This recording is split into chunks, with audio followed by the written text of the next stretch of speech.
All right, this week we're going to look at the last chapter in the book, which is Chapter 5, Getting the Job.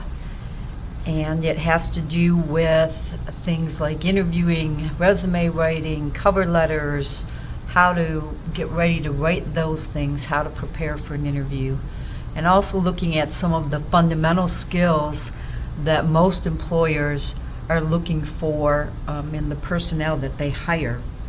This is our, 7th week, and next week is finals week.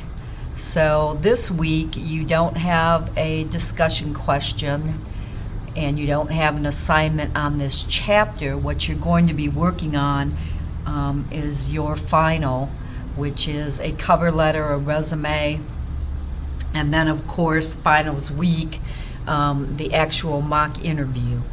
I have put out some short articles for you to look at on resume writing, on interviewing tips and techniques, do's and don'ts. When you go to those sites, they also can lead into many other sites if you're having a hard time or you want to look at just some other information regarding all of this.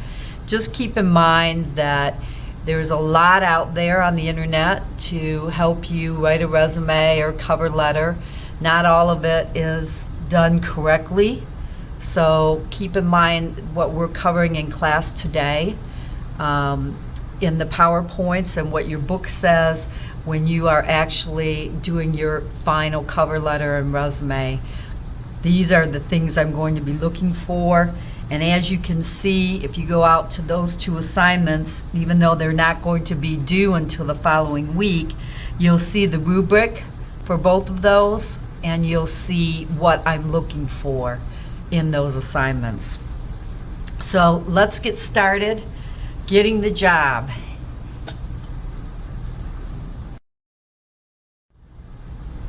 Let's cover the learning objectives first, and again, these can be found in your book on page 212. Going to learn about recognizing, defining, and studying applied knowledge as well as personal, people, and workplace skills. Identifying the key components of an effective resume.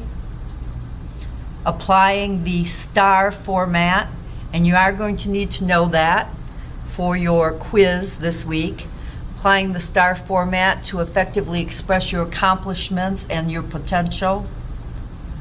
Maximizing any certifications on resumes, job applications, and social media.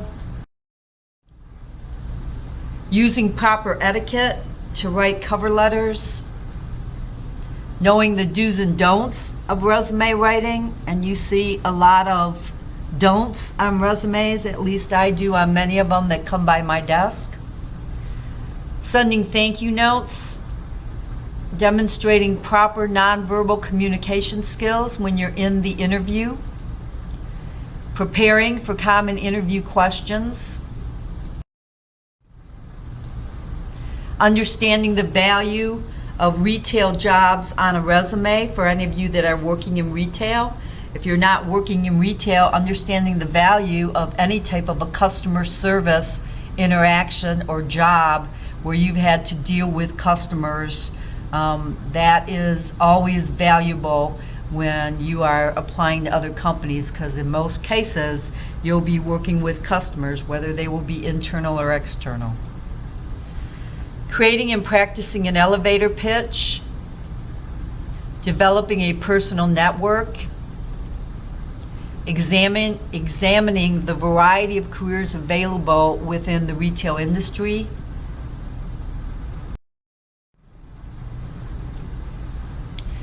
We're going to start by talking about what is called the common employability skills. Of those skills, the first ones we're going to talk about are the foundational personal skills.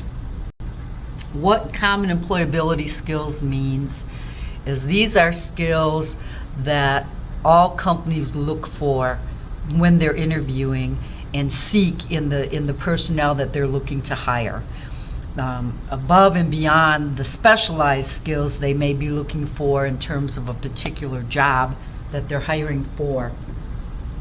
When I was working with corporate and I would talk to a lot of the companies in this area, a lot of the heartache that they were having with some of the new personnel that they were either interviewing or that they had hired were that they were lacking in some of these common employability skills. The biggest ones being teamwork, reliability, and problem solving. I heard that over and over and over again. They would hire someone, and the person wouldn't show up for work, they wouldn't call, they'd stroll in 2 days later, not having talked to the company and the company not being able to reach them, and then not understanding why they were let go. Also, teamwork, many of them did not know how to play nice on teams and how to work with other people. Part of that is also, in my opinion, communication, or the lack of those interpersonal skills that are needed. And many of them did not have the analytical skills needed to be able to work through a problem, to be able to identify the root cause and analyze and look at potential solutions that may fix the problem that they were working through. So these are common skills that they look for, but I can tell you, for many of us, these go without saying. But it also, I think, depends on the time frame that you were born in and how you were raised. I know that a lot of these were skills that were kind of instilled in me by my parents growing up. I'm the baby boomer generation, and I wasn't allowed to not be dependable or reliable. There was certain behavior that was expected of me, whether it was at home, whether I was working my part-time job, or whether I was going to school. So some people grew up with learning these skills, and basically some of them from their parents. Others you sometimes learn on the job as you go through part-time jobs and start working at other jobs. But the point is that these are the personal skills that are looked for. We'll cover some other common employability skills that are like applied knowledge skills, things like that. These are the personal ones. So we're going to start with integrity, basically treating others with honesty, fairness, respect, being mindful of the company's time, the company's property and assets. You have every right to have the same expectation that the company treat you honestly, fairly, and respectfully. So make sure you do your research on the company that you're interviewing with and take a look at that corporate culture, or talk to people that have worked there to see what they think. The second one is initiative, demonstrating a willingness to work and seek out new work, not having to be told step by step what you need to do, being able to look at what you're doing and take on additional work challenges or tasks, and to be able to do that with energy and drive is showing initiative within the company. Dependability and reliability kind of goes without saying. Obviously, you're demonstrating punctual attendance, not only coming into work and leaving work, but also to meetings, to training, to anything else that you're expected to be at while you're on the job. Following and complying with the organizational rules and policies, procedures, following written and verbal direction, behaving consistently, reliable within the company. People know that if they give you something to do, that it'll get done. You're a reliable person, you take care of business. Adaptability. This becomes real important these days because we are constantly changing, and I can tell you that we did a lot of change management classes for managers to help them help their employees work through changes at the company, whether it be new products or it could be a buyout from one company buying out another, which is going to change how things are being done. It could be new policies and procedures.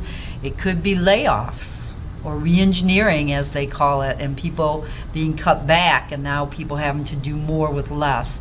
All of these things affect change, and people in many cases are afraid of change, and it's not always easy for people to adapt to something new or different. So if you are a person that is pretty adaptable and you can display those capabilities, that is also something that they actively seek. You're open to learning new and different things. You embrace new approaches. You can change your plans, goals, or actions when dealing with a changing situation. Those kind of things are looked at for adaptability. Professionalism, maintaining a professional demeanor at work. And, oh, by the way, this means even if you are traveling for the job, remember that even when you're on travel and you're out of state or you're out of the city and somewhere else, if you are working with another company, if you are working with a customer, even if you are going out to dinner with that customer, you are still representing the company that you work for. So you need to maintain a professional image, which means that you don't get out of control when you are off-site either. It also means you maintain a professional image by dressing properly, grooming, personal hygiene, using professional language when speaking with management, peers, customers, keeping a positive attitude and keeping your emotions in check, because there are things that happen, and we all know this, that can upset you or get you ticked off in terms of what's going on in the company. And you need to be able to take a breath, step back, and think of how you want to address that situation, being composed and self-controlled. And again, professionalism also, much like integrity, is taking ownership of your own work as well.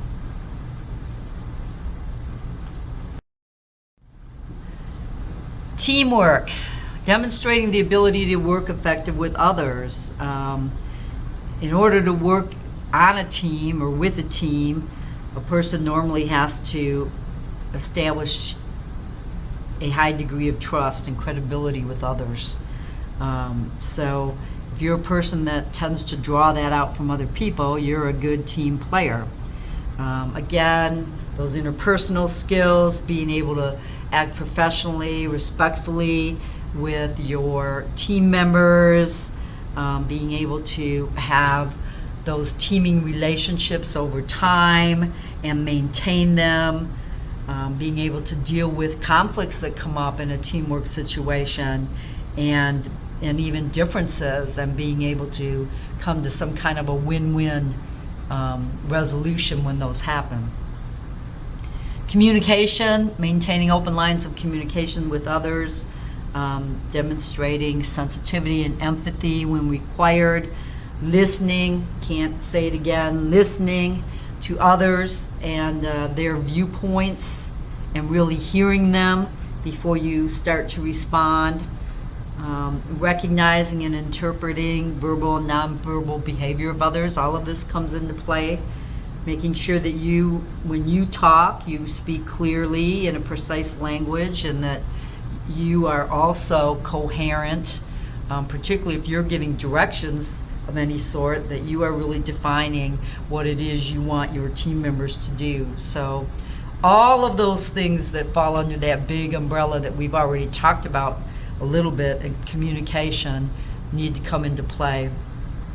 And respect, working effectively with those that have diverse backgrounds. We work in a very diverse world these days, so you have a lot of diversity in the workplace. You have multiple generations, creeds, colors, religions, sexes, and all of these people bring in different viewpoints, different ideas. You may or may not agree with that, but you need to demonstrate some sensitivity and have respect for their opinions, perspectives, in some cases customs, and the individual differences of others. Try to be flexible and open-minded and value that diversity because it does make a difference. And in one of my other classes, we talk about especially generational diversity. And there's a lot of stereotypes there from all the generations on other generations. And yet each one of them brings something to the table. And if you can get them all to work together in a team, you have a stellar team as a leader. So just keep that in mind when we're looking at respect or when you're working with a variety of different people in the workplace. Now we're going to look at what's called the foundational applied knowledge skills. Again, these are they still fall within the common employability skills list that employers think of, but these are what they call applied knowledge skills, and you can find these in your book on 216 to 217. Reading. They assume that you'll be able to understand written sentences and paragraphs and work-related documents, that you'll be able to read policies, memos, bulletins, policy manuals if that's what you have to do, and that you not only read but you'll comprehend the core ideas and integrate that knowledge into whatever it is you may be doing in that particular company. In other words, apply what you're reading to what you need to do in your work situation. Writing, and here we go, using standard English to clearly communicate thoughts. That means if you're preparing written documents, you're using correct sentence structure, grammar, paragraphs, verb tenses, that you are not using acronyms without explaining what they are, that you are not using texting type language in formal documents at work, and that you're able to communicate your thoughts and ideas in a logical and cohesive manner, particularly if it's something you're putting together that you're going to be distributing, and or perhaps it's a policy or procedure you're writing. Spelling. All of these things are very important. Also taking in mind your audience when you're writing whatever it is that you may be asked to write, and that you are putting in the facts. You're not just making something up if it's something that you're responding to. And you laugh, and I laugh, but I've known people that have done that. They weren't long for that company, but they thought by just kind of tap dancing through, they would be able to make it through. But it didn't take long before people realized they really didn't know what they were talking about. Mathematics, obviously, depending on the job, depending on the company, this may come into play more than others. But you should be able to do basic, add, subtract, multiply, fractions, decimals, percentages, calculate averages, convert a decimal to a fraction.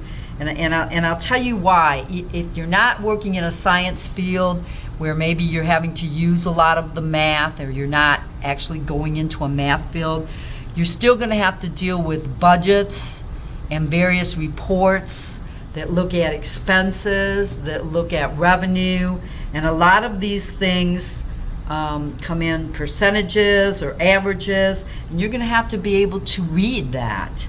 Now, you may also, be working in a field where you have to use measurements of some sort.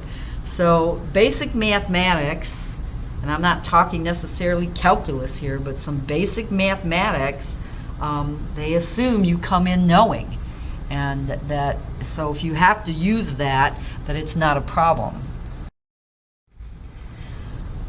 Science, knowing and applying scientific principles and methods to solving problems, okay? This is more where problem solving would fall under, okay?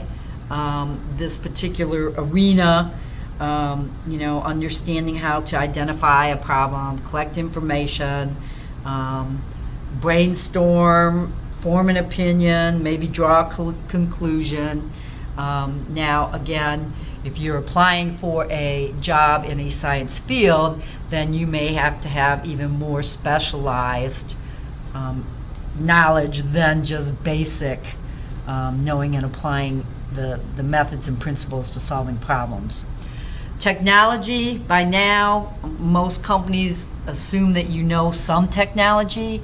Now, granted, you may not know their specific internal database, but they assume you know how to use the internet. They assume you know how to use some kind of email, even though you might have to learn the particular email there, but that you understand common computer terminology, basic things like, what's a mouse, what's my keyboard, what's my operating system, how to switch between applications, how to use files, basic things on a computer. They're assuming that you're coming in with that knowledge, okay? These are common employable skills. So when you're thinking about skill sets and you have some of this technical knowledge, and let's say you even exceed it or you're really good at it, those are things you're going to want to share. And depending on the company, if you're going to work for any kind of an IT or technology company, then if you have that technology they're looking for, obviously you're going to want to highlight those areas. Critical thinking. Critical thinking also plays into problem solving, using logical thought processes to analyze and draw conclusions, to be able to critically review, compare, and interpret information, draw conclusions, and maybe be able to identify missing information or even possibly test hypotheses to ensure that a problem is correctly diagnosed. Again, it's being able to logically think through things, analyze, and draw conclusions. These are what they call the applied knowledge skills.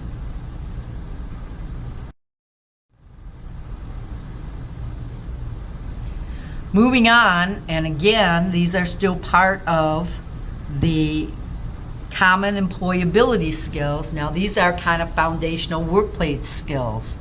Planning and organizing, that, basically you have some kind of time management, that you know how to, you're able to plan your tasks, you're able to schedule your time, you're able to prioritize, you're able to take corrective action if a project goes off track and get your job done, okay?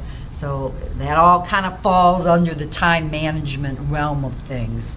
And believe it or not, some people have a hard time managing, they have a hard time prioritizing. Remember, a lot of times you have what you need to do, and then you have people coming up and giving you additional stuff. And you're gonna have to prioritize either based on due dates or what's, the biggest priority as to what you're gonna address first, because sometimes you can't do it all in one day.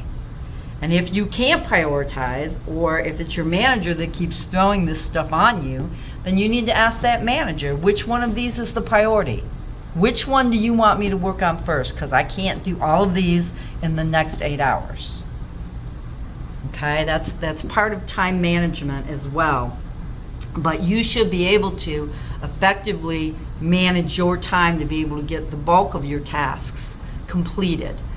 And more importantly, know how to prioritize. Problem solving, being able to demonstrate the ability to apply critical thinking skills and scientific thinking skills to be able to evaluate problems, identify the root causes, maybe be able to even communicate the problem because other people aren't understanding what it is, being able to generate possible solutions, all of those things, and then, of course, coming to consensus on a solution and implementing it. All of that falls under problem solving.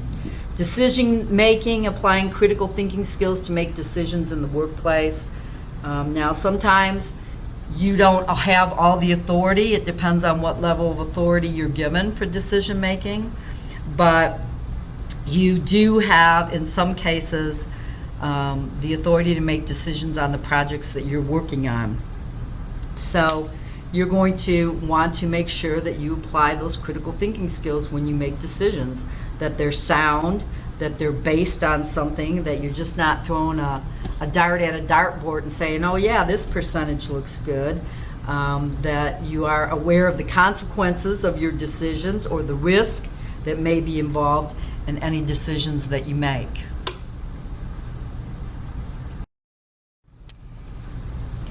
The next one is business fundamentals, having a fundamental knowledge of the organization and the industry. Normally, you'll probably know a little bit about the industry because unless it's a brand new position in a different industry, it's probably an industry that you have skill sets in. However, you may not know about the organization. I highly suggest before you interview, you research that organization online. Try to find their mission statement, which is usually posted, their goals, their objectives. What is this company or this organization trying to do, so that you can talk to it more intelligently in the interview, and it also gives you a good understanding of the company that you may be going to work for. Customer focus. This covers pretty much everything that we've talked about. Looking for ways to identify market demands, meet customer or client needs. This could be internal or external, depending on who your customer is. But it means, being prompt, being courteous, being professional, being able to meet the customer's requirements or requests and or concerns, and being able to deal with that in a very professional and customer-focused way. Working with tools and technologies, and I guess I did not tell you, these are on 219 through 220 in your book. Being able to select, use, and maintain tools and technologies to facilitate your work activity. Making the right decision about the right tools to use for the job. If you're putting together something that really requires spreadsheet and formulas, you wouldn't put it together in Word, okay? You would use Excel.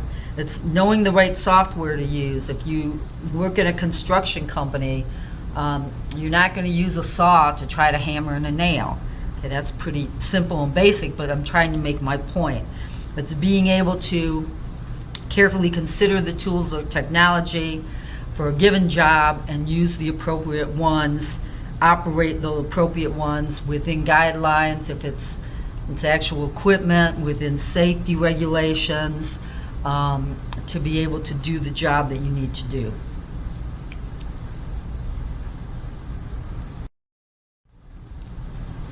So those three areas all fall under what is known as common employability skills. You have personal skills, applied skills, and then you have the workplace skills. These are all things that when you are interviewing, your interviewee or panel are looking at to see whether you might have some of these skills already coming in. And in many cases, there is an expectation that you do already have some of these skills coming in. We're now going to go to page 221 in your book, and we're going to start talking about the components of an effective resume. The first step in a job process is going to be to develop a resume that provides a summary of your experience and work-related, along with your strengths and your achievements. In order to do that, in many cases, you're going to have to develop a list of keywords related to the industry that you work in, and also you might have to do a list of skills and experience before you even start to write.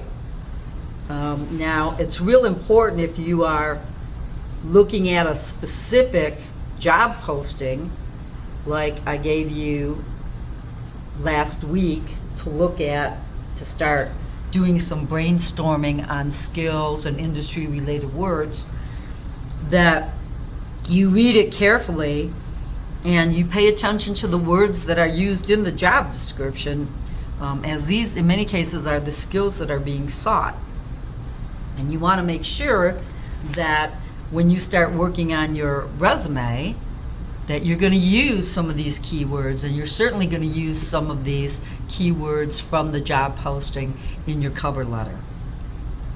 All right, so if you go to page 223, the book does a very shortened version, but it's good, and I think most of you already have a resume. You may want to relook at it. You may want to tweak some things on it. You're certainly going to have to tweak it to the job that you're going to be given.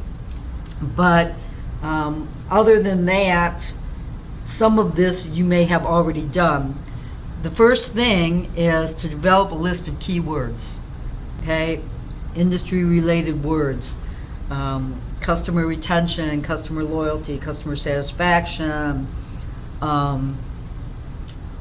telemarketing, retail sales, merchandising display. Just depends on whatever area you're looking at in terms of applying for that particular industry. And then you're going to want to, as I said, brainstorm a list of your skills and experience. If you're new to the work arena, you're going to want to look at experience that you may have had that was a paid work experience, but maybe you babysat, okay, while you were in college, or maybe you ran errands for your neighbor, or those are all different types of skills that you'll want to jot those things down, and then we'll just look at action verbs and action words to express those in an interview.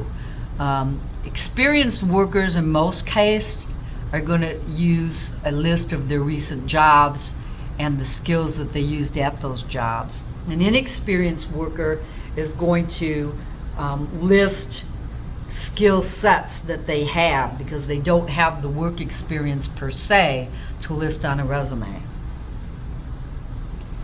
So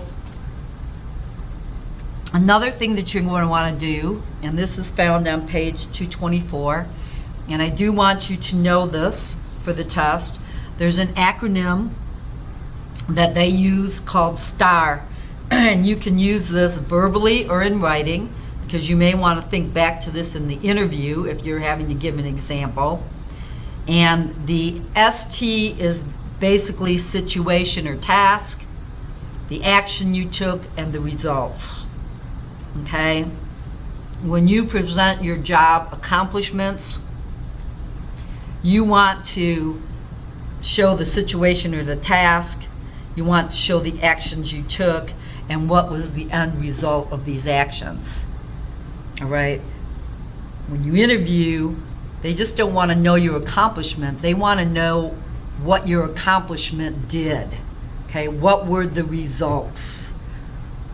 What did you do for the company? So STAR is a good way to remember thinking through that, particularly when you get nervous in an interview, because it provides a complete picture and it kind of keeps any kind of personal viewpoints out of it. Just what was the task or situation, how did you handle it, or the action you took, and when taking this action, what results were created.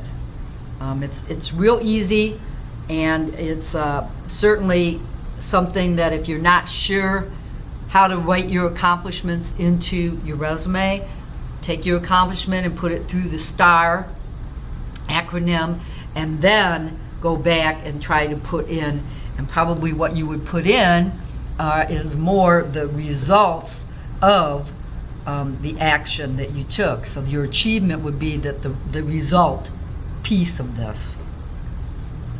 The next part of this is going to be education. Normally, if you do not have any experience and this is your first job, you're going to have your high school, and you're also going to put your college, if you have college, associate degree, or four-year degree, you're going to put that on your resume. For those of you that have had a lot of experience, you don't necessarily have to put your high school down. If you have other college degrees or college experience, you're going to want to put that down on your resume. Any additional career training or classes that pertain, in many cases, to the job that you're applying for or to those common employability skills that we talked about. Okay, now, so example, you are applying for an IT position and you may be Cisco certified, okay, on Cisco routers. So you're a CCNA certification. Well, you're certainly going to want to list that in a company that deals with Cisco routers. That's above and beyond, in some cases, for some people, their actual degree. Their degree might have been a BA, a Bachelor's of Arts, but then they went back and they got their CCNA certification in working with Cisco routers. So the same thing can happen, you know, out of the IT arena. Maybe you went back and you got some sales training and certification, or maybe you went back and you got some leadership training and certification, but make it pertinent to the job that you're applying for, or that it appeals to those common employability skills. Okay, so, because some of us, by the time you get my age, you've had so much training, you're not going to put all of that into a resume. It just doesn't make sense. You're going to pick and choose, and in many cases, you're going to look for certifications or things that apply to the role or the position that you're applying for.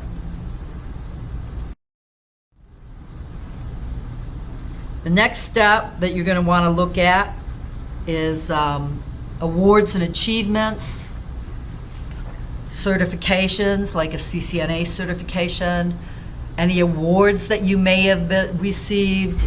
You were the top salesperson at your company and you received an award for that.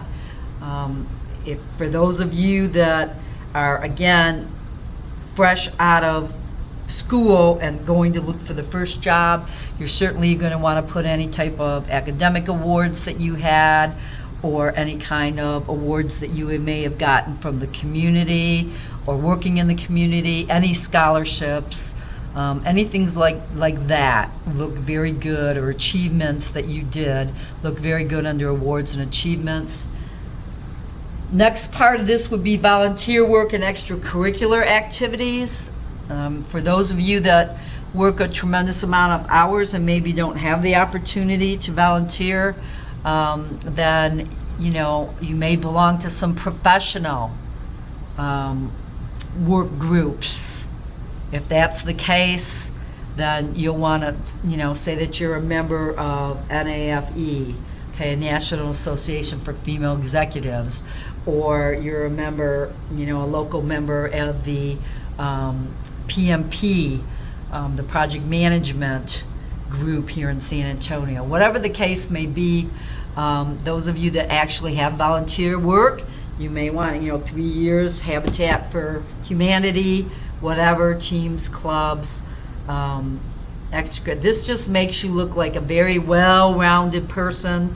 Not only, do you have awards and achievements and you have skill sets, but you are also a giving person and you're involved in your community and extracurricular activities. Sometimes people will even list hobbies here, which you certainly can do. You just need to be careful about the hobbies that you put in. If they are hobbies that conflict with the organization or the company that you're working for or working with, you may not want to list that as a hobby. For example, if you were going to work for PETA, People for the Ethical Treatment of Animals, you probably wouldn't put on your resume that your hobby is that you are an avid hunter and that you go deer hunting, dove hunting, because they're probably not even going to look at you at that point in time, because these people and their philosophy for their organization would not believe in people hunting. So that's, it's a pretty distinct example, but I wanted to give you an example what I mean when I say watch what you put down as your hobby. Just make sure it does not conflict with what the organization does or their beliefs. Then you're going to, and see, this is all the gathering of information. You want to have all this ready, because sometimes it takes time to think through these things and write them down, or go look in your files and pull the information that you need. So you want to get all of this pulled, listed, you brainstormed it on paper, you went and looked up dates, you have all of this ready. And then you're going to look at the resume format that you want to use. Now, there's a lot of ways to write resumes, and I said earlier, you can go out to the internet and you can find resume formats that you can use. You can find examples of resumes here and there and everywhere. Doesn't always mean they're the best resumes, and you always want to customize your resume to you. The two main resumes that are normally used in terms of formats are chronological or functional. And they basically are that. A chronological pretty much emphasizes your work history by organizing it under headings in a chronological order. You start with your most recent job or your present job, and then you kind of go backwards. Okay? That's great for someone that has work experience. If you are a new person to the workforce and you don't have any paid work experience, or you just had a couple part-time jobs while you were going to school, you will probably want to look at the functional format, because the functional format places emphasis on skills, and it organizes information under skills headings and your skill sets versus actual jobs that you've had. Okay, that's how you can kind of get around not having had a lot of jobs, but yet I still have all of these skills that I bring to the table. Most people that have been in the workplace for a while will do chronological. You can also do a mix of the two. My personal resume is chronological, but I do have an area in there that lists skill sets and functional skills. So I kind of did a mix between the two. So it just depends on what you're trying to do with your resume. And again, obviously if you have work experience, you're going to want to show that, particularly in the field that you may be interviewing for or wanting to interview for with this resume that you're sending. And then the last thing, which I have always thought was the hardest, is the Qualifications Summary. They used to call this an overview, and you would put it at the top of your resume. And you'll see, I gave you examples this week of a chronological and a functional. And you'll also see the Qualifications Summary. And I also gave you an article on how to write a qualifications summary. Okay, and it's how you begin your resume, and it really is kind of a highlight of your background and some of your skills that apply to the position, so that somebody looking at your resume quickly will scan that to see if you're even going to be a fit for bringing in for an interview. Okay, they're short, you know, it's no more than 3 sentences. Sometimes it's just bulleted. In this class, I can tell you for your resume, I want you to make sure that you do a 3-sentence summary. I don't want bullets for your qualification summary. But basically, it demonstrates in 2 or 3 sentences who you are and the skills you possess to successfully be a part of the company and complete the job. And you'll get a good idea by the 2 that I put out there. Definitely read the article on it. I think it's the hardest part of writing the resume for me personally. It's 3 sentences, but you have to say a lot in those 3 sentences without having run-on sentences. So word choice becomes very specific, and how you say it and what words you use, and To me, it takes the longest. The rest is just getting all this information together and then putting it in the format. This takes the longest to really write because you want to make sure someone looks at it and you want to make sure it's geared toward the job that you're applying for. So, in saying that, whenever you go to apply for a new job, you should always update your qualifications summary on your resume to highlight the skills that would match the skills in the job that you are going to apply for. And the same thing in your cover letter. You're not going to use a blanket cover letter for every single job. You're going to gear your cover letter to the job that you are applying for. Reading that job description and picking out the skills you know they're looking for are going to be the skills you highlight in your cover letter. You need to understand that there are, and I have one friend that is an HR manager, and she actually has 600 to 700 resumes and cover letters come across her desk daily. Okay, now she works for a big company, but daily. And she's one of many. So if they're all getting this, they're not taking the time to sit there and word for word read through your cover letter or your resume. They're looking for those key words. They're looking to briefly scan and see if you even have some of the skills that they're looking for. And they've gotten very good at doing this so that they can quickly go through these things. Not a match, not a match, not a match. So don't expect that they're reading your whole resume up front. At this point in time, they're just trying to decide whether you even have some skills worth looking at to possibly bring you in for an interview. Okay? And, when you're one of the, 700, what's going to make you stand out? Okay? So keep that in mind. And part of that, they'll look at summary qualifications. They'll scan your cover letter. You want to make sure you use those key words. You want to make sure you address your cover letter and your qualifications summary to what the job is for.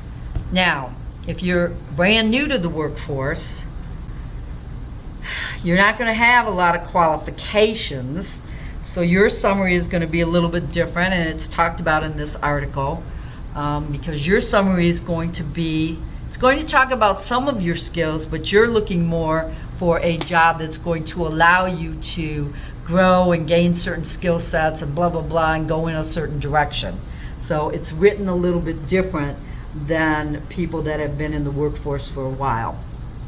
Again, I can't emphasize enough, read the article. And again, all of this that I've been talking about, and in particular the qualifications summary, is on page 226 in your book. Once you get this all together, okay, then you're going to revise and edit, revise and edit, revise and edit, okay? Your resume, is going to need to contain sentences constructed with, what we call key action verbs, okay? Accomplished, coordinated, adapted, addressed, inspected, informed, saved.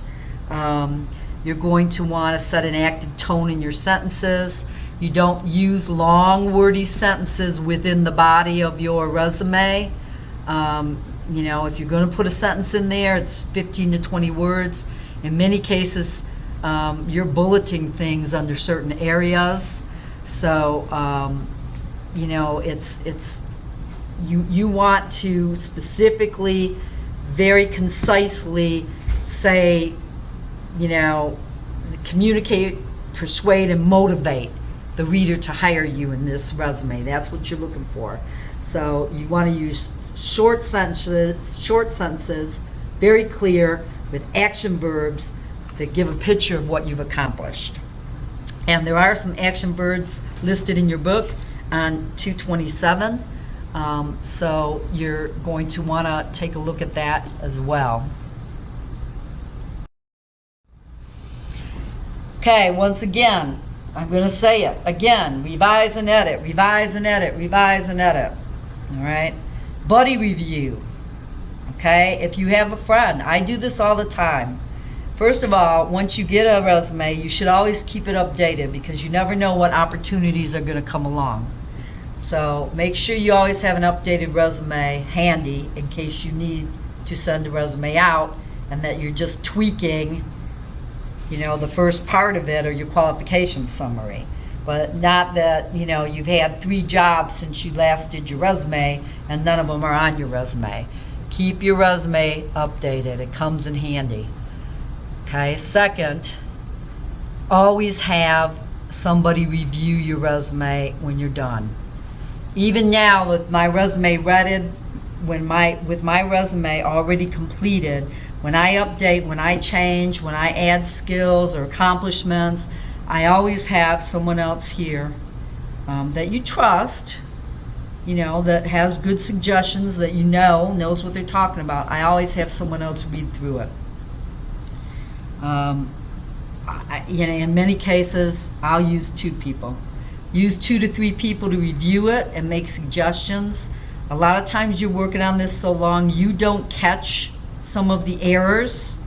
Spell check catches misspelled words, but let's say you spelled the word properly, you just used the wrong word, it won't catch it.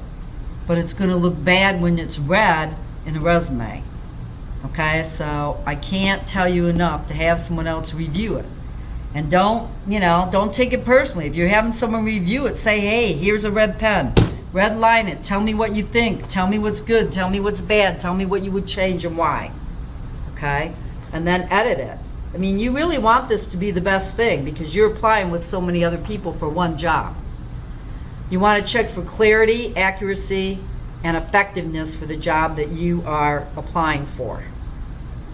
All right? But I'm telling you, it's the more eyes that can look at it besides yours, the better off it will be in the long run because they will see things that you don't see.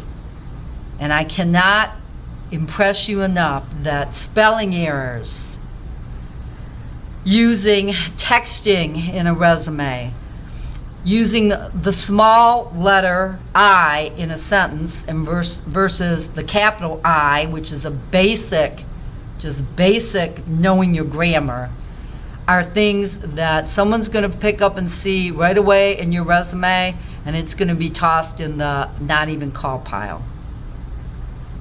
And sometimes I've looked at resumes and darn well it was a typo. But obviously they didn't go back and review or edit their resume. So, that makes me think they don't really care that much, or they would have gone through and found the error before sending it to me. So it's very competitive out there, and you need to really have the best picture of yourself, and everything needs to be just grammatically correct. We talked about chronological versus functional resumes a little bit. Chronological emphasizes work history in a chronological order. You start from the most recent job and then you go backwards on the resume and you list in the order. For those of you that have been working longer than 10 years, you don't go back more than 10 years on a resume, okay, for experienced workers. You list 10 years worth of your job experience and then you leave it at that and add other things into the resume that need to be there. Resumes, and we'll talk about this a little later, and you've heard the stereotype here, resume shouldn't be longer than a page. This is true in many cases. However, once you've been working 40 years, your resume is probably going to be longer than a page. But it shouldn't be longer than 2 pages, which is why you don't go back in work history further than 10 years. Okay? If there's something that someone needs to know prior to that, let them ask, but standard states you don't go back more than 10 years on your resume. Functional resumes, of course, they emphasize skills under skill headings because there isn't a long list of work history.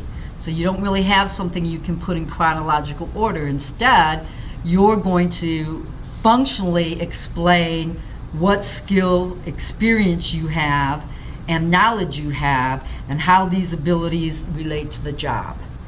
So, again, these are the two basic types of resumes. Most people use one or the other. Functional resumes are also good if there is a gap in your work experience. Let's say you worked for 5 years for one company and you left the company and took time off to go back and work on your doctoral degree. Okay, so then you took 2 to 3 years out of the workforce, and now you have your degree, but now you're coming back into the workforce. That's a pretty big gap in work history. I would suggest at that point in time that you do a functional resume. It's still, even in a functional resume, if you have some work, you'll list it, but you're not highlighting it like you do in a chronological. You're highlighting more of those skill sets that would apply for the position. Resumes, do's and don'ts. You'll find this on page 228 in your book. Do's. Do print on white or beige 8x5 by 11 paper. Don't use pink, don't use perfumed paper, don't use light blue paper. You don't want to use colored paper. You want it on a white or a beige, close to a white paper. Ivory would work too. Some people use ivory, that's acceptable. You want to use easy to read font, such as Times New Roman or Arial. You don't want it so small that the person can't read it, and you don't want it in such a fancy script that they have a hard time reading it. You want to use either 11 point or 12 point in your font size. You want to allow for white space. And what do we mean by white space? Look in your book. You'll notice that there's, even on pages that have writing, there's a lot of white space where there isn't something written, so that your eyes don't go crazy with the entire page being filled with nothing but writing. It gives your eyes a break, and it allows for you to look at things, the things that are bulleted stand out a little more, etc. So you do want some white space. So don't try to cram everything and its brother into your resume so that it makes it very difficult to read. Put it in a Word document, and also make a PDF version of it.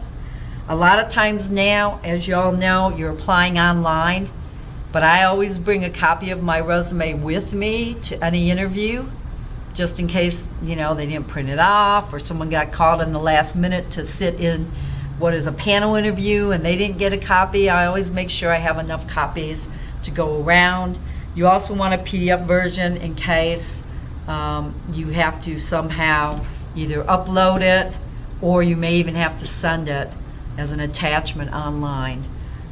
Keep very careful when you upload resumes into different databases used by different employers that you go back and review your resume after it is uploaded, because it normally will not stay in the format that you put it in, and you're going to have to go in there and tweak it so that it looks right and it is in a format that's readable.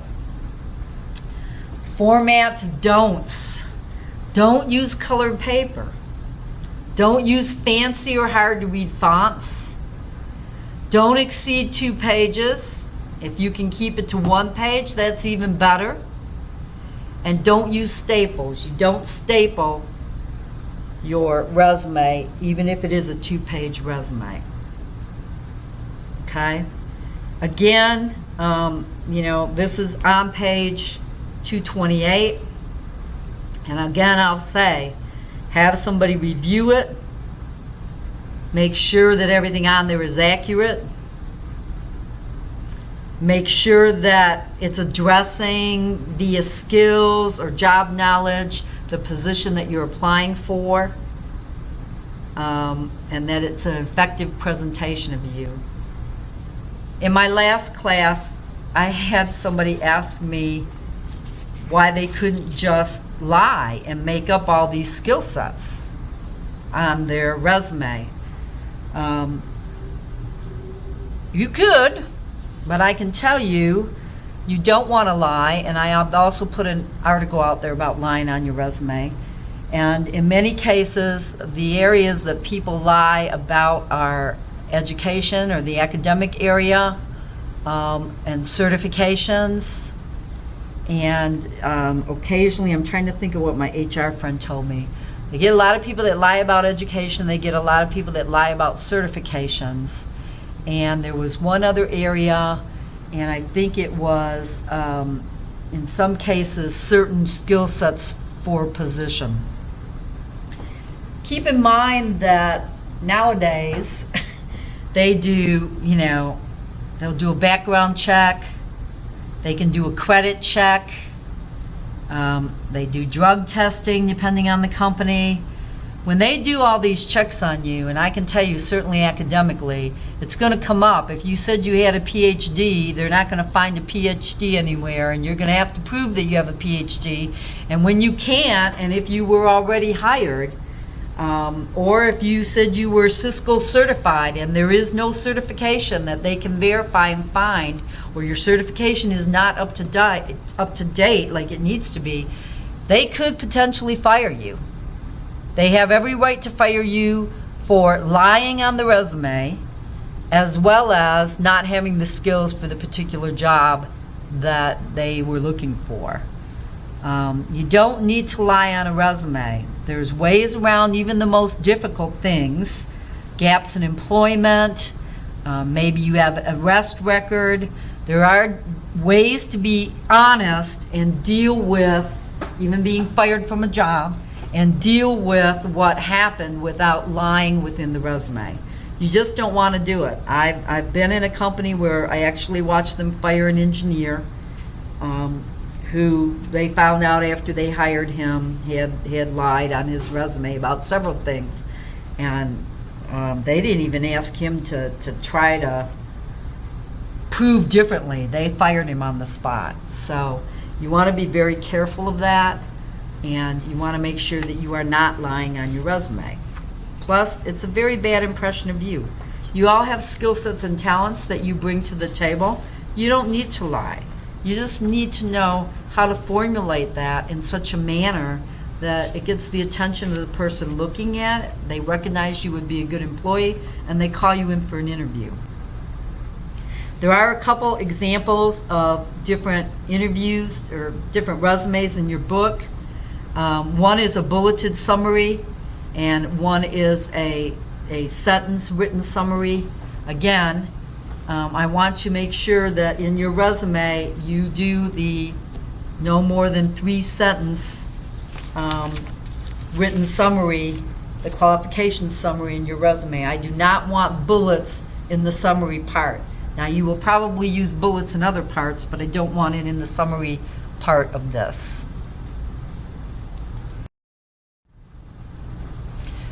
Some more resume do's and don'ts. Do include contact information. I've had people send me a wonderful resume and they didn't put a phone number or an email that I could contact them through to set up an interview. It's like they totally forgot. So you want, if I'm interested in you, how do I get back with you? How do I get in touch with you? Do include a summary statement, or what we are calling, for those of you that have the actual work experience, a qualifications summary. In many cases, this is written in third person, but it doesn't have to be anymore. It can be written in first person and still be acceptable these days.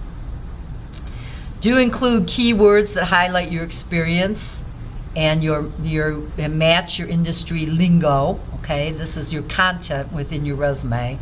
Do include your certifications, your awards, your accomplishments, not just job duties, but the accomplishment, the end result, the what was accomplished at STAR, what was the end result. Use past tense action verbs, completed, managed. Okay, do include total years with the company as well as each position held. Proofread, proofread, proofread, proofread, proofread, proofread, proofread. Okay, Now, we said include contact information. You don't want to include personal information, okay? You don't want to say, I'm married with 5 kids, I live, on a ranch, we have 3 pigs, 2 cows, whatever. I also, and you'll still see it here, some people put their picture on their resume. I personally don't recommend that because as bad as this is, people could discriminate against you even though they're not supposed to, just by seeing your picture and not call you in for an interview. You also don't want to put your personal information on there for the same reason. Plus, it's really none of the company's business, whether you're single, married, divorced, how many kids you have, how many animals you have, whatever. You're trying to get a job. This isn't about your personal background. That said, you need to understand that sometimes in different countries, resumes are done differently. Now, for example, in Mexico, they do have to put a picture on it. They are required to provide very detailed personal information on their resume. That is the acceptable format in that country, and if you don't have that acceptable format, then probably you would not be looked at or even interviewed for the position. But if you're interviewing here in the States, you don't want to do that because it could, unfortunately, sway whether someone's going to call you in for an interview or whether they're not going to call you in for an interview. You put down you have 5 kids, someone might think, oh, well, this person's then going to miss work because their kids are sick, blah, blah, blah. Should they do that? No, they should not. But you're never going to know what they were thinking. You're just not going to get the call. So keep personal information out of your resume. Keep it out of your interview. Okay?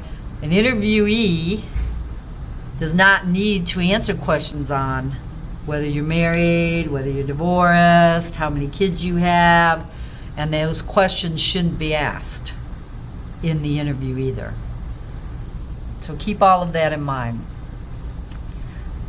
Format don'ts. You don't want to just include an objective. If you are a person that has work experience, we don't call them objectives anymore. It's a qualifications summary statement that you're going to put in. And even for someone that doesn't have the work experience, you are going to put in a skills summary with kind of where you would like to see yourself go in the company and what experience you'd like to get.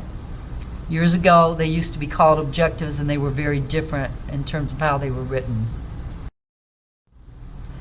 Format don'ts. Don't use personal pronouns or parentheses if possible. Don't exceed 10 years of work history. Don't use phrases like responsible for. There's not enough action there. It's a dead-end phrase. It's a snoozer, as they call it, okay? Or references available upon request. That also reminds me, don't put references in a resume. Don't put references in your cover letter. They will ask you for references, and in most cases when you fill out an application, there's an area there to put in references, and they'll call and check your references. You don't want to include it in those 2 arenas. You don't want to include salary requirements or salary history in a resume or cover letter. Now, some jobs will say when you turn in your documents that they want you to include salary history. That should be, if you're asked for it, that's a separate document that you put together. It doesn't go into your resume. It's your salary history document. It doesn't go into your resume. It doesn't go into your cover letter. Which brings me to another point. In interviews, you don't bring up salary. You as the interviewee, especially your first interview, do not bring up salary. If the interviewer brings up salary and the discussion starts from their point of view, then by all means you can talk about salary. but you do not want to bring it up in an interview. Normally, you don't discuss salary or negotiate salary until they're actually making you a job offer and they're telling you the price that they're going to pay you. That's when you start negotiations. Okay, in that first interview, if you bring up, well, I need to make this, you may just rule yourself out of even going any further.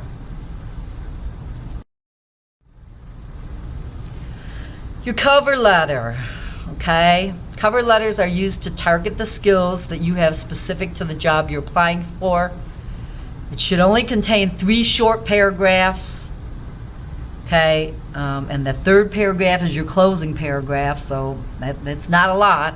There's 5 key guidelines, okay? And this is on page 233 and 234 in your book. First of all, your cover letter should gain attention.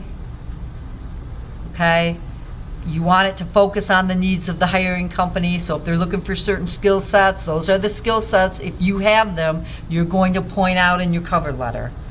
What makes you better than the next guy? Why should I hire you? What differentiates you from others?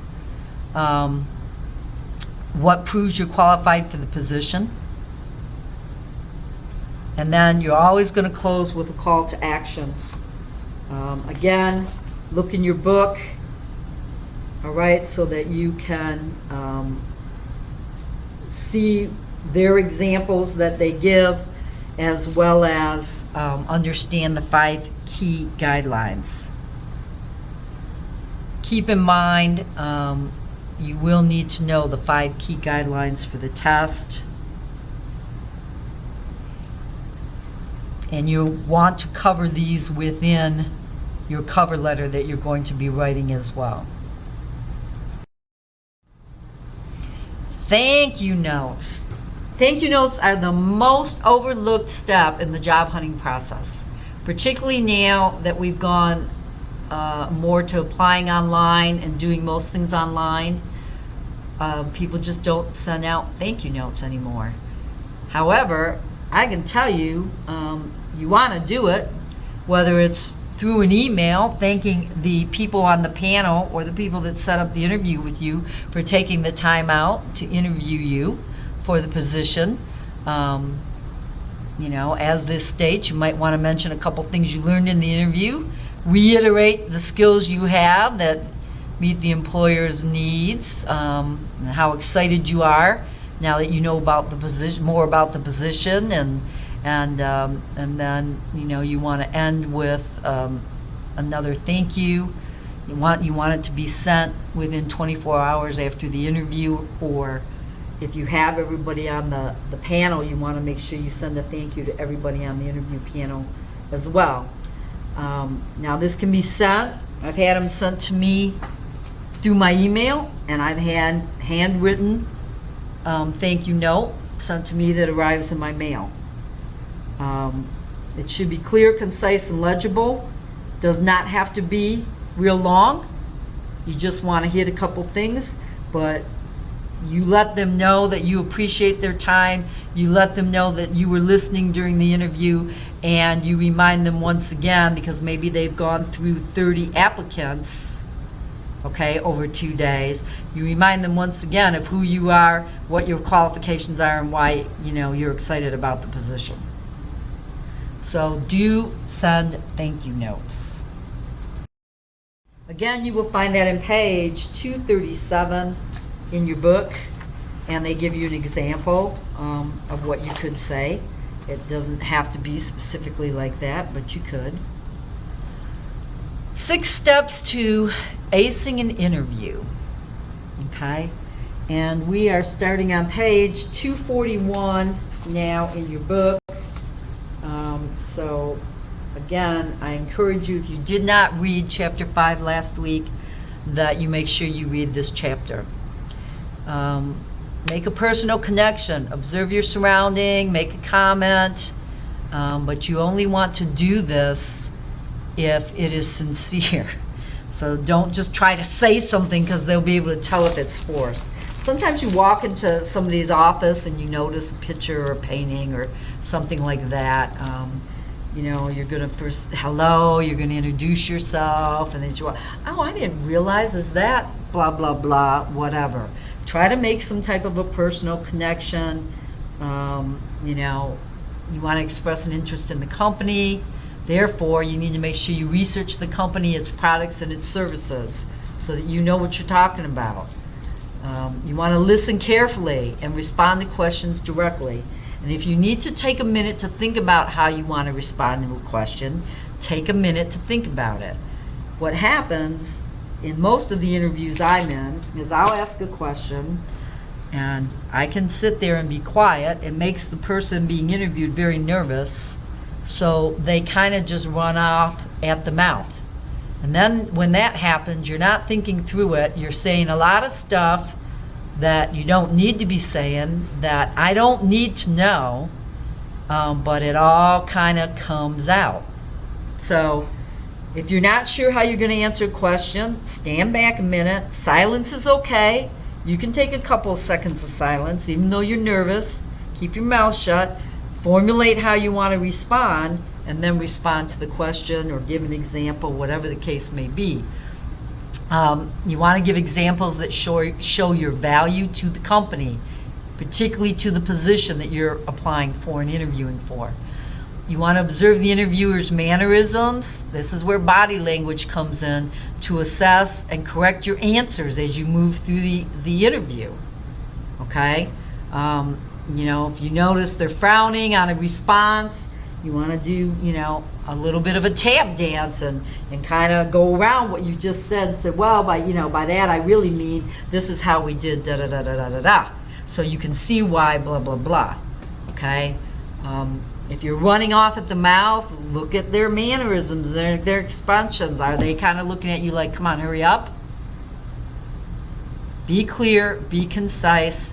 Don't go into lengthy responses, because that's usually when you start saying more than you need to.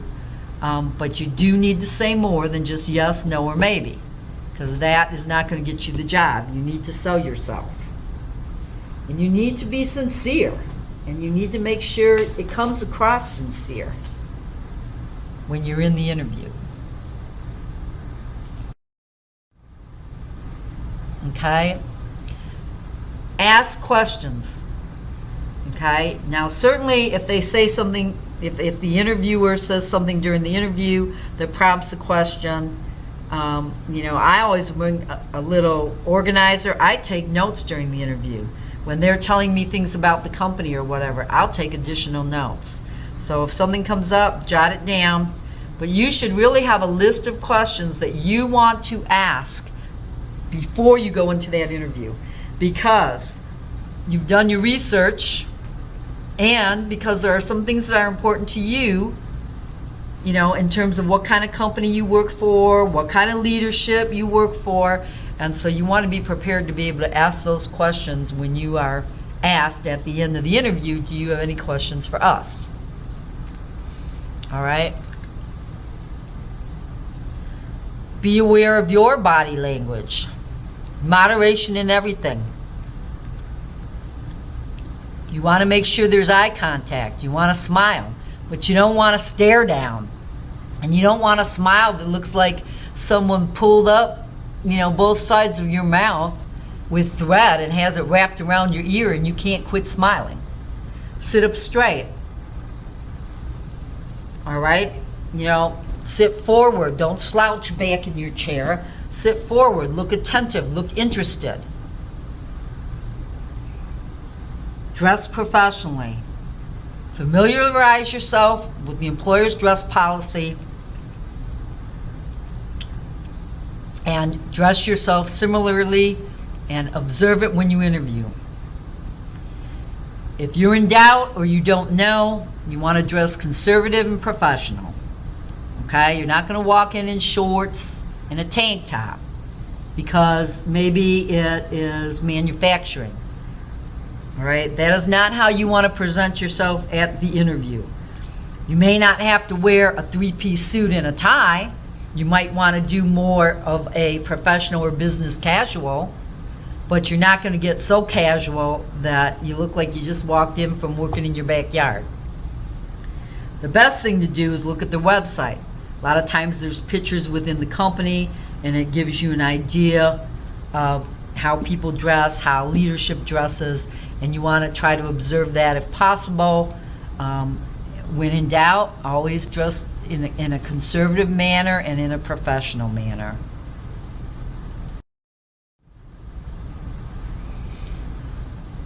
Practice common interview questions. You need to rehearse and practice before the interview, especially if you haven't done a lot of interviews, okay? Most interview questions are open-ended, and we talked about what that means, and they're open-ended so that you can't just say yes, no, maybe. You have to talk. And in many cases, that's how I learn about people, because they just run on and on and on and on, okay? Think through your answer to that question, okay? These are some of the most common ones in here, but these are not the only ones. Tell me about yourself. Tell me about your work experience as it relates to this position that you're applying for. What are your major strengths? What is your major weakness, or what are your major weaknesses? Why are you interested in this company and job? Give me an example of how you solved a problem in your past work experience. Why did you leave your last job if you're at that point in time unemployed and looking for a job? What does good customer service look like to you? Now, these are just an example. Again, I gave you an article to read on interviewing. You can go out to the websites and look, and they'll tell you a lot of standard interviewing questions. But you need to expect some of these and be prepared ahead of time as to how you're going to answer them. If you currently aren't working, either you left your job or you fired your job, think about how you're going to answer that question, because it's going to be asked before you get into that room. All right, your book gives you a little bit more information. On pages 242 and 243, there's some do's and don'ts for the preparation.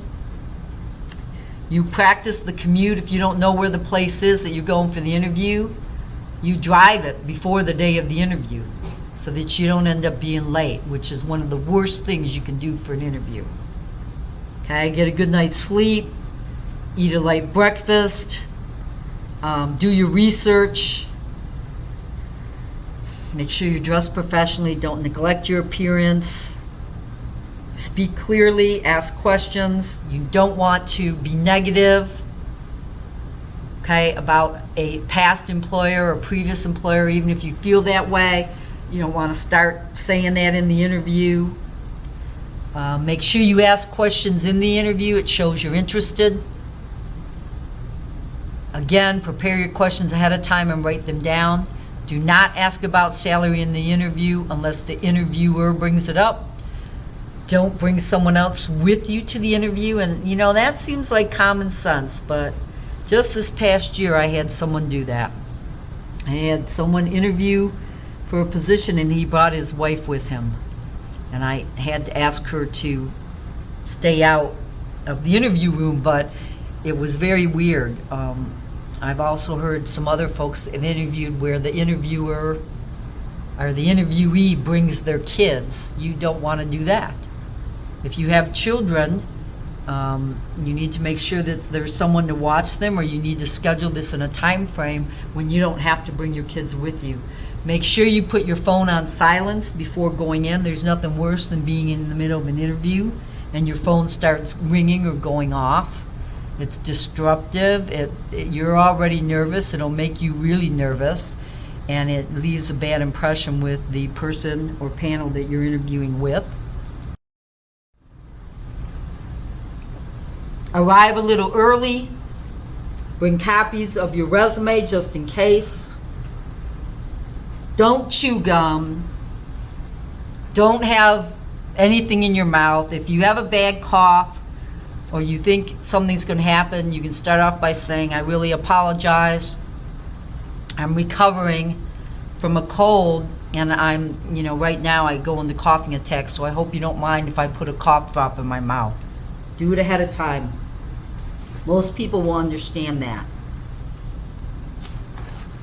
Again, look through the book, basically pages 241 through 247, cover all of the things we just talked about and more. Let's talk about developing a network. Okay, a network is basically made of people who can and will help you with your career development and opportunities. A network can include friends and relatives, but those that can help you, not just because they're your friend or relative. Business associates, teachers and professors, past and present.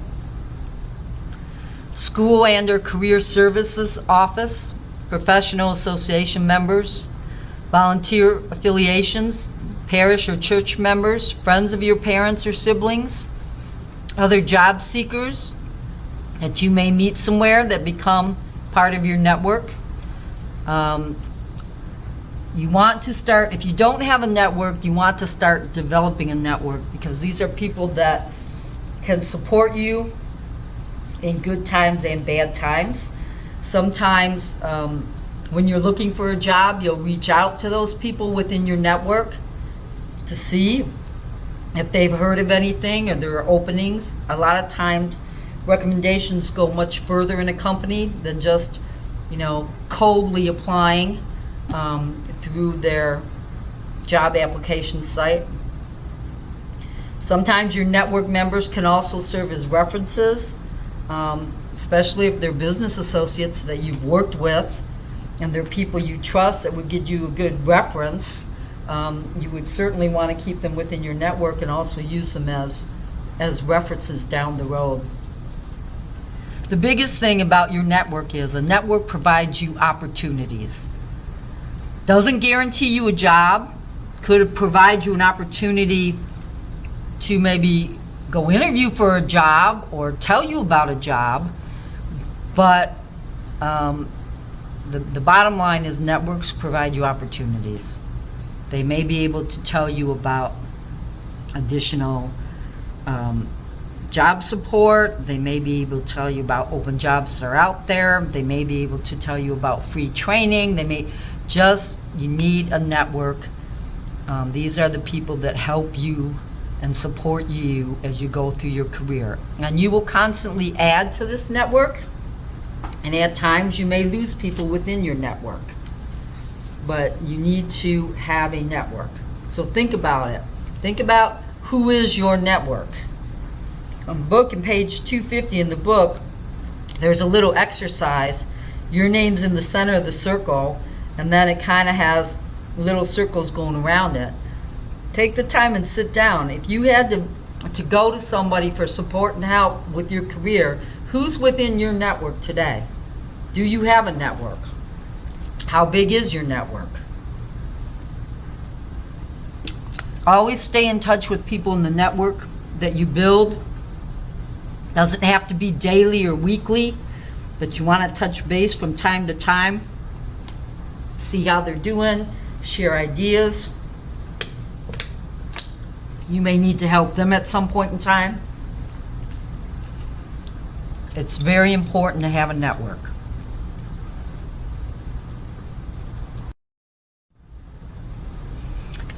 All right, let's talk about what an elevator pitch is, what we mean by that. And you can find this on page 251 in your book. It's basically a statement that can be delivered in the span of an elevator ride, 30 to 60 seconds. That's why it's called an elevator pitch.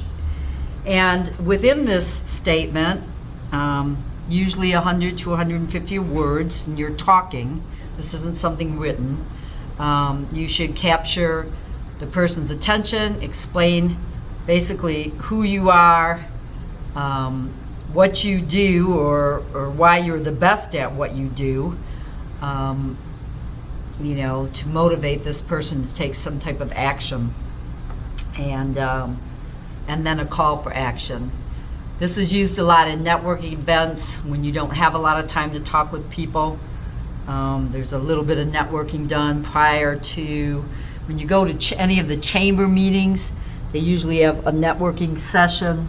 If you go to the North Chamber, it's in the morning.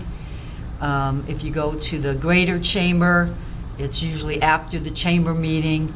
But where people stay and you go around and you introduce yourself and you meet other businesses. And believe it or not, we have had people come to the chambers that are there. There are people that are looking for employment. What better than to go to a chamber meeting where you have 20 or 30 different businesses in the room that you can introduce yourself to. But the elevator pitch is basically talking about you in a very short time frame, but tells a lot in that short time frame to the person that you're talking to. And again, you're basically, who are you, what do you do, or in this case, if you were trying to get a job, what would you like to do in an organization, why you are the best at what you do, and then some type of a call for, hey, here's my card. Why don't I give you a call and we can talk a little more about blah, blah, blah. Okay? It's primarily, again, used for networking events to meet people, to possibly find a position, but it's also used a lot by salespeople when they're trying to meet other companies and possibly sell them something from their company. You'll use a sales pitch because you don't have a lot of time necessarily to go into the whole dog and pony show.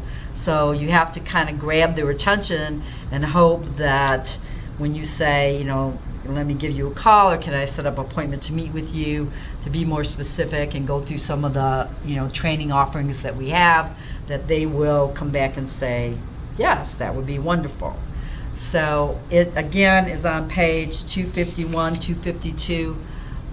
It's not a bad idea to create an elevator pitch so that you have something available in those situations where you are, trying to network with people to either sell a product and or because you're networking because you possibly may be looking for some type of job or a new position.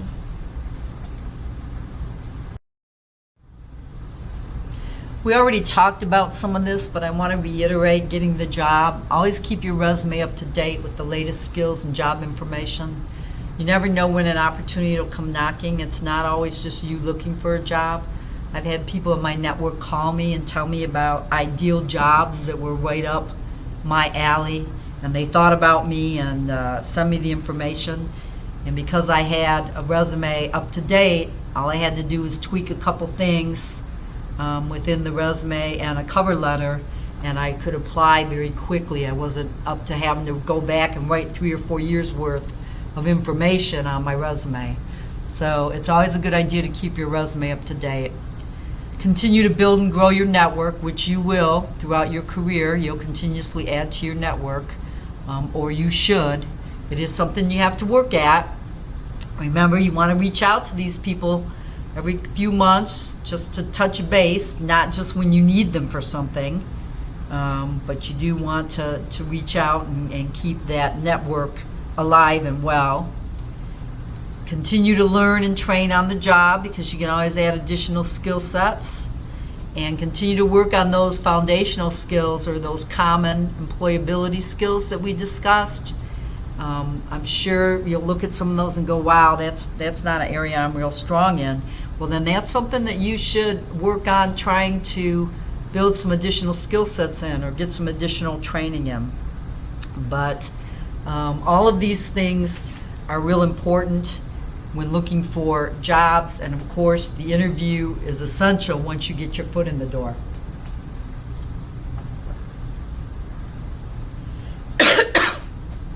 Excuse me.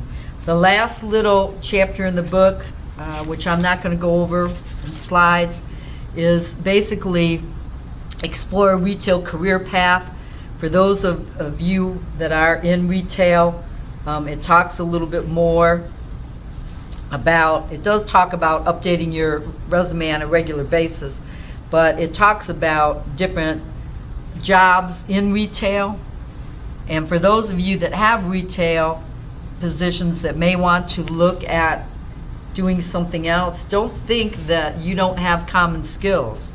You have communication skills, you have customer service skills, you have dependability, reliability, you're able to interact with a variety of different people, you work very well under pressure, hopefully, you're friendly, you are able to take direction, you can multitask. So there's a lot of skills that you do as a retail person, or possibly even working in a call center, that depending on how you word it, you can put into a resume, and you can use when you're looking at something that may not be retail oriented or not specifically a call center.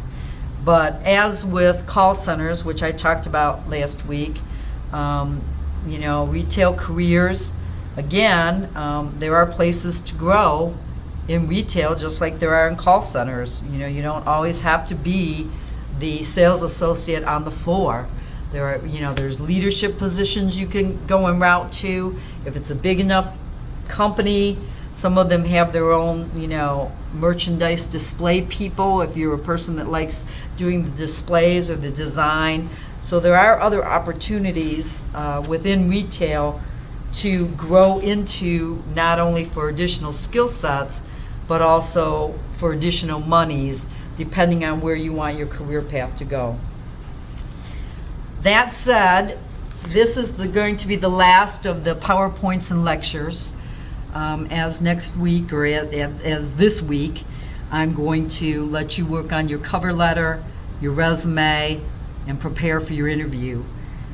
I'm going to put this out there in the module again, but just so all of you that are watching the PowerPoint know, the job that you are interviewing for is the one that I provided you last week, so that you could already start looking at it and look at some common vocabulary in that job. This was for Security Services Federal Credit Union, and also start maybe naming some skill sets that you had available for that job. That is going to be the position that you're going to write your cover letter toward, and that is going to be the position that you're going to write your resume toward, and that is going to be the position that your mock interview is going to be for as well. Again, I haven't moved that yet over to the module in case you listen to these early, but I will do so more than likely by the time you listen to these. But I wanted to let you know in case you wanted to get a jump on it. Again, your cover letter, your resume, and your interview are not going to be due till finals week. Make sure you look at the dates, and we'll get the dates scheduled for your interviews. And then the only thing that's really going to be due this week, or this module, will be you will take the test on the readings and on Chapter 5. So you do want to review and study, and make sure you look at the PowerPoints. It has been a pleasure having all of you in the class. I look forward to the interviews.